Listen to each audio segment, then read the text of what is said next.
Chapter 5. Lutz was unable to take his eyes off the horrific scene. Bud McGuire's big eyes were fixated unwaveringly on the ceiling as his face was stuck in a mute cry. He had a badly ripped hole in his chest. Through the destruction, the gleaming white of ribs could be seen. Bud's legs were bent at an awkward angle in relation to his body. He had practically been split in half at the groin. Sheriff Lutz let out one scream, which was swiftly followed by another. He hit hard on his back and tumbled backwards, pushing himself away from the dismembered body with the heels of his boots. His back was pressed up against the corroded green bathtub when he casually observed the faint purple-violet pattern on the calico garment that was spread across the edge. Lutz was then lifted to his feet by Clarkson's deputy after Clarkson's muscular brown hands were encircled around his own. Billy Hudson was almost halfway down the stairs leading to the first level when they left the damaged bathroom and its gruesome contents and entered the hallway. The two cops followed the younger guy downstairs as they hurried to avoid Bud McGuire's dismembered corpse at all costs. The old staircase groaned ominously beneath their feet.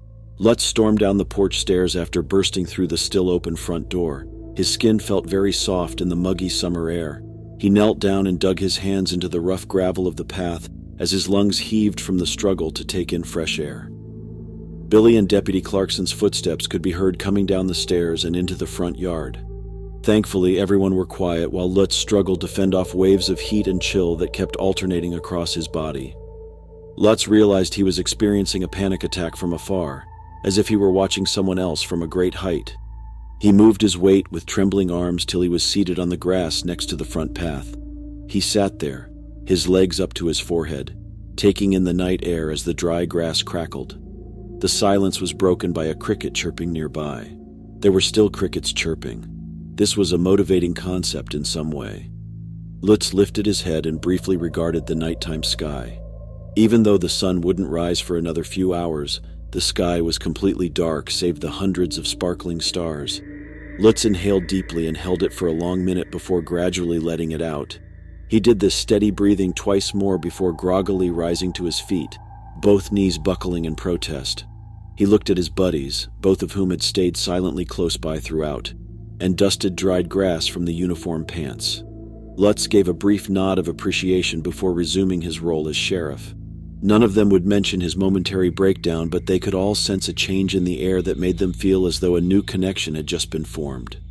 Lutz understood that the things that happened that night would bind the three of them together forever. Officer Clarkson turned to look at his superior.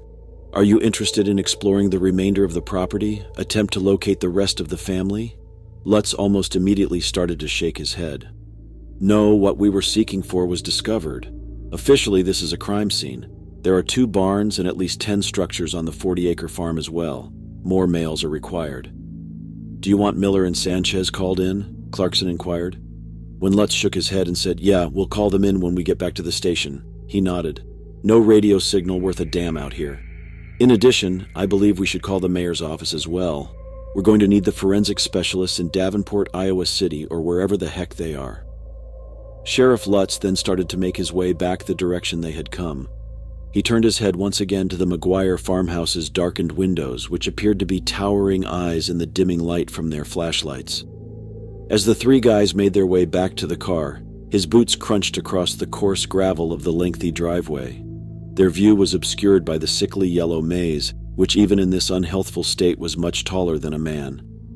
The weird stillness of the area hit Lutz once again. There was no breeze to stir the stalks in the quiet, thick, and humid July air. He was restless and uneasy in the almost total silence. The earlier they returned to the vehicle, the better.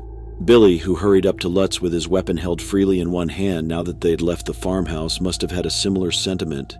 He said, "What will happen now, Sheriff?" in a quiet voice. "First, we're going back to the station," Lutz said with a shrug.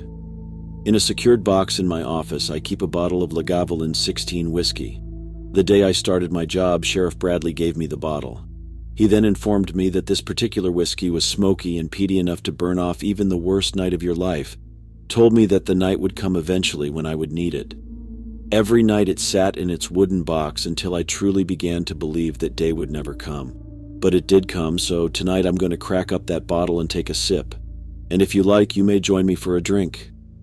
Encouraged by this possibility, the guys sped up their speed and after a short while they left the Maguire's driveway and returned to Highway 99's slick asphalt surface. Lutz could make out the police car approximately 300 yards away, sitting on the edge of the road like an angel in the shadows. Realizing that a part of him had secretly anticipated the black and white Chevy to be gone and leave them stranded at the Maguire property, he exhaled with relief. Lutz wiped his sweaty palms on the thighs of his pants in a covert manner. He double-checked his watch in shock after the first check. 40 minutes had hardly passed when they left. Lutz searched his pocket for his keys as they got to the car, opened the door, and climbed into the driver's seat. He momentarily questioned if he was fit to operate the vehicle as his hands shook on the wheel. "I can't exactly ask Billy or Clarkson to drive me home," he contemplated dejectedly. The rear and passenger doors were opened by Lutz, and his buddies slid softly into their seats. The mounted spotlight was still shining a brilliant circle on the interior of the car, while Clarkson was still clutching the deer rifle, and Billy was holding the shotgun on his lap. The men buckled their seatbelts together. After the events of the previous night, he found the routine daily click of the metal sliding into place to be completely ludicrous. Lutz inserted the Chevy's key into the ignition. The thought that the engine would just fail to start when he turned the key gave him a dreadful crawling feeling in the pit of his stomach. This was absurd considering that the cruiser was just a few years old and had only ever purred like a cat.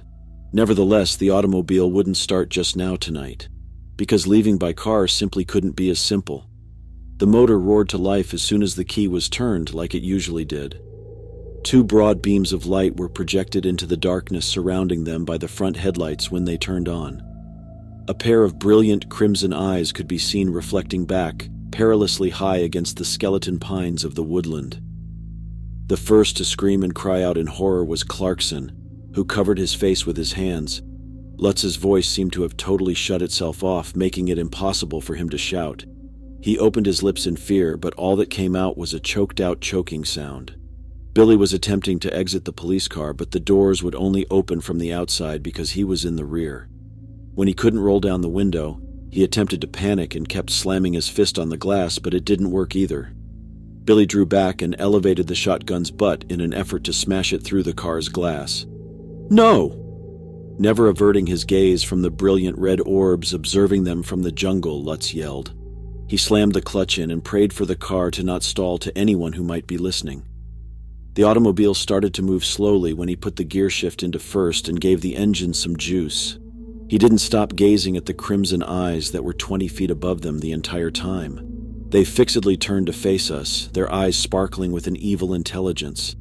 The eyes tracked their passage but did not go forward as the cruiser rolled by.